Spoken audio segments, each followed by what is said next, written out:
नाम डॉक्टर चर्चित गुप्ता है। मैं कंसल्टेंट न्यूरोलॉजिस्ट हूँ जेपी हॉस्पिटल चेता में। जैसे कि स्ट्रोक, जो फालिस आम भाषा में लोग पैरालिसिस, कुछ भी, ये एक तरह से ब्रेन में जो धमनी, ब्रेन की आर्टरी में क्लॉट हो जाना, या कभी कभी ब्रेन हाई बीपी से ब्रेन की आर्टरी फट जाना।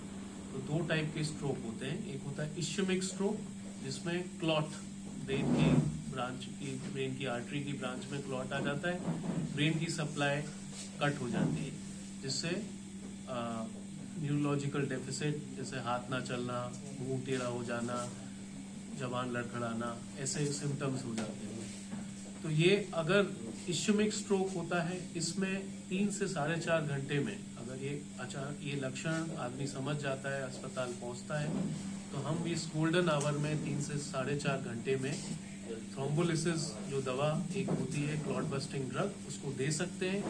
और मेरा मानिए कि अगर पेशेंट इसको इसके 6% साइड इफेक्ट्स वो अपनी जगह हैं, लेकिन अगर ये टाइम से हम इस दवा को देते हैं तो पेशेंट का जो न्यूरोलॉजिकल डेफिसिट है वो रिवर्स हो जाता है।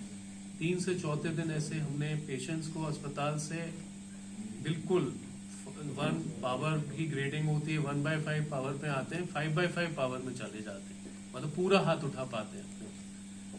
अच्छा डॉक्टर साहब, मेरा एक और सवाल था, जिसे आपके यहाँ एक बहुत बड़ी बात है कि जिसकी चर्चा भी क्षेत्र में काफी है, कि केवल मात्र 100 रुपये फीस है आपके यहाँ। और बड़ी बात यह है कि कई पेशेंटों ने हमसे भी कहा है कि यहाँ जो इलाज जो होता है वो बहुत सस्ता इलाज है। इसके लिए आपका क्या आगे, जैसे ऑपरेशन में ये बताते हैं न्यूरो के में तो काफी महंगा इलाज होता है, उसके बारे में आप ये तो बहुत अच्छी बात है कि इस क्षेत्र में जो ज़्यादा किसान लोगों का ऑक्यूपेशन मैक्सिमम किसान है, वो लोग इतना अफोर्ड नहीं कर पाते, और ये सुपर स्पेशलिटी केयर ओपीडी हम 100 रुपये में दे रहे हैं। तो इन सारे पेशेंट्स को लाभ मिल रहा है, और उसी क्वालिटी से अफोर्डेबल इस जनता को, अपने क्षेत्र को करने में हमको बहुत, we feel very proud, and हमें गौरव होता है इस चीज़ से कि पेशेंट ठीक होके टाइमली ट्रीट होकर वापस जा रहा है। लास्ट सवाल मेरा है सर, क्या सावधानियां बरतनी चाहिए हम लोगों के लिए? कोई भी न्यूरोलॉजिकल बीमारियां, कुछ जैसे रिस्क फैक्टर्स होते हैं किसी भी बीमारी के, स्ट्रोक के रिस्क फैक्टर्स को जानना बहुत जरूरी है। जैसे धूम्रपान कम करें, अल्कोहल को क्विट करें, दूसरा चिकनाई कम खाना, ये रिस्क फैक्टर है। सबसे ज्यादा रिस्क फैक्टर ब्लड प्रेशर है। अपना रेगुलर ब्लड प्रेशर मॉनिटर कराएं।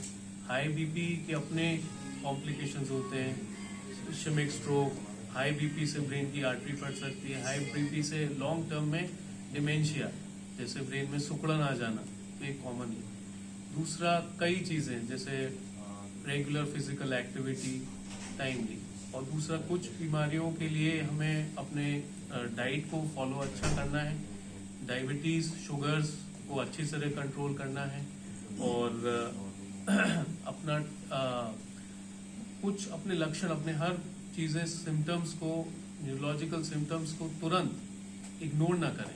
जैसे कि डॉक्टर रोहित ने बताया, ब्रेन ट्यूमर या हेडेक परसिस्टेंट है, बहुत वॉमिटिंग हो रही है, तुरंत अपने फिजिशियन को या न्यूरो फिजिशियन या न्यूरो सर्जन को दिखाइए और अर्लीस्ट ट्रीटमेंट लीजिए। इसी तरह का मिर्गी और नसों की बीमारी है।